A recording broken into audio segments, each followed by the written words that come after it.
Extremely 3D unicorn on the top of a makeup brush, acrylic nail art tutorial by Hotpinkzebrapolish. Hi everyone, in today's video I'm going to be showing you these makeup brushes that I just got, and I'll put a link to them in the description box below. But they have these gorgeous rainbowy, sparkly, textured handles on them. And I just was looking at them and I'm thinking, I think they could get a little bit more girly and a little bit more glitzy, which really, you're looking at these handles and you're thinking, how is that possible? I'll tell you how. You make a little 3D unicorn that is holding on to the end of them. So I just did this on one just for the fun of it because I just thought it would be really cute. So I'm going to show you how I did that with acrylic.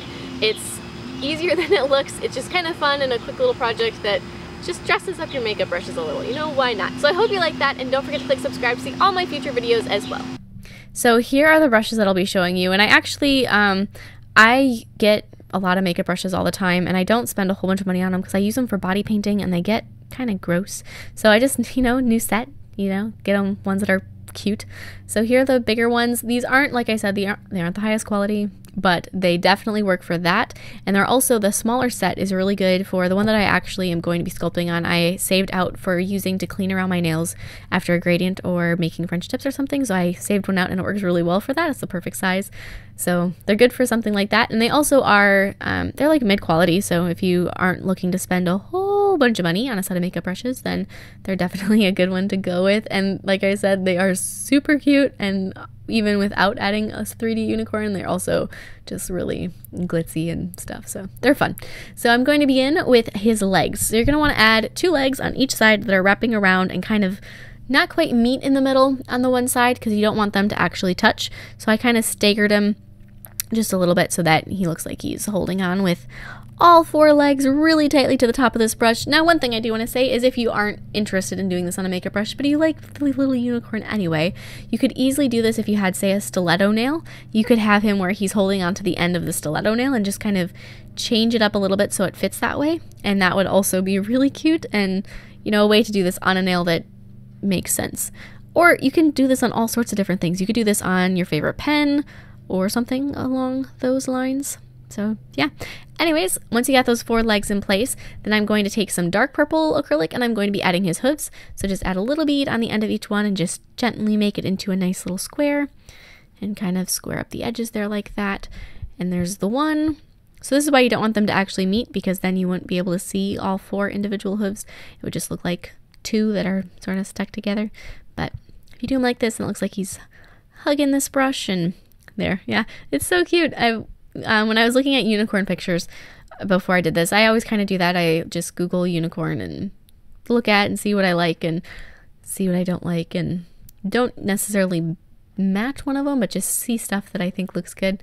And I saw one that had purple hooves and I was like, oh, definitely, without a doubt, he's getting purple hooves. So that was the plan. That was decided. There was no question about it. And then I'm going to take and I want to flip it around so it's on the exact opposite side from where the hooves are. And you're going to want to just add the base shape for his body. So it's a soft egg sort of shape, comes up to the neck, and you want his neck to go right up to the top of that brush so it lines up really, really well. And then don't worry about how thick it is at this point. Just make sure that it's the right shape, the right outline. Then take a bead of white acrylic that is relatively large and very, very dry, because you don't want it to start going down the brush. So you want to make sure that it's as dry as can be. Take the liquid out of the back of your brush. Keep dipping the bead even after it's been taken, just to make sure that you still morph it, but that it is super dry. And as you can see, after I had it like that, then I can just sort of press it and keep it into that nice super 3D shape, which is what you're going for. And it doesn't slide down the brush and melt down the brush handle, which worked out really well. Then take a little bit more white acrylic and place that over his body to give it more of that rounded shape that you're going for. Blend his head and his neck together so he doesn't have a weird line. Then take a silicone tool, the cone-shaped one, and poke it in the top of his head while that is still a little bit wet or a little bit uncured, so that you can create a hole where his horn is going to go. Then on a nail form backing, we're going to need to actually create the horn that is going in his head. So then with silver acrylic, I'm just going to take and form it into that nice long pointed shape. And I'm also going to create a little point on the other end of it where it's going to go into his head, just like that. And when I'm making this, I kind of wanted it to be a comically large horn on my unicorn, so I didn't sculpt it a little bit bigger than you'd probably normally see for one, but I just thought it'd be funny if he had a really big horn. And then I'm going to hold on to it and try to flip that over and apply acrylic to the other side, because otherwise it's got one flat side on his horn and that's a little strange. So I'm I ended up holding it with a cuticle brusher, but just make sure you get some silver acrylic on both sides of the horn, just like that. After it's set and cured, you can glue that into the hole and then sort of seal it in place and make sure that it's really held in place with some more of that silver acrylic. After that, I'm going to be adding his mane, and I wanted it to follow the same gradient as the brushes are. So they start out with this pinky color at the top. So I'm going to begin with pink at the top of his head and just take little beads and create little sections of mane hair and add that around the horn just at the top. And then I'm going to take and add some more of that same pinky color starting to go down his head. So the top is all that pink color, and then as you start to go down his head, you're going to want to sort of angle the sections of hair sort of at little lines going down. After I have the pink, I'm going to be using a dark purple, same color that I used on his hooves, and just create 2 little sections of the purple. And then after I have that, then I'm going to take 2 and make little sections of blue. So this is the same gradient. I didn't blend them together smoothly, so I didn't create like a smooth continual gradient going down. It was just gradient by section, so just a little rainbow style pattern, pink, purple, blue. Then I took a teal color. Like I said, it matches the gradient that's on the brush, so it kind of goes along with it. So then I have the teal going in, pull that out into the 2 little sections. So you're almost creating upside down V shapes when you're doing this, is kind of what it's like. And then lastly, a really bright neon green was the last color that I used for his mane. So I have those 2 sections, and then you're going to want to add one that's just going straight down. After you have that, you're going to want to add just a touch more to that center section on the top of his mane, just because it looked a little thin, at least mine. I thought needed just a little bit more. And then I'm going to be taking little beads of white acrylic and making his ears. So set an ear down on each side, and then sort of pull that out into a pointy petal type shape. It's basically creating a little petal and then just adding a little indent in the center of it. And then I'm going to be doing his tail. So for his tail, I want it to be that same, using the same colors, but I didn't want to start it with that pink. So I decided to start it with the purple instead. So I started with purple attaching to his backside and then going on to the blue. And then this one, just because it's not quite as long, I only wanted to use 3 colors. So I finished off the tip of his tail with some of that teal. I'm just going to go through and add some more purple and just kind of keep adding these colors and blending them out. You do have to kind of build this up section by section so that it does not have this weird lump where it's going down his butt and it looks like it's actually right, I guess you could say. So I just kept adding some more acrylic, purple, blue, and teal until I got it to where I thought it was the right sort of thickness and a nice little gradient there.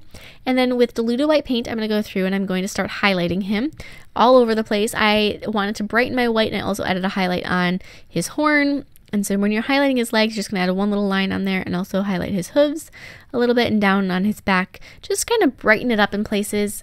Don't highlight the entire thing, just a little bit here and there. Then add little lines of highlight on his mane going all the way through with that diluted white paint. It's easy to do because it just adds just a lighter section of whatever color it's on top of.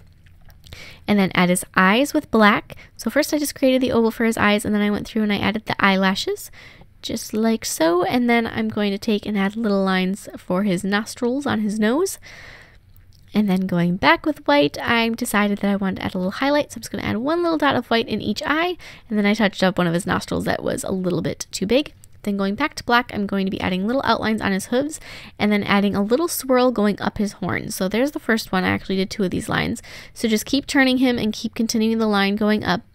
And then after you have the one done, I went through and I decided he needed another one. So then I'm just going to go through and add another line just like that going up, and then continue it down going the other direction.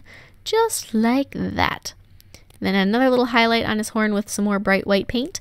And then I added an intensified little white line on his ears too, and some burgundy inside his ears for the color there. Just like that.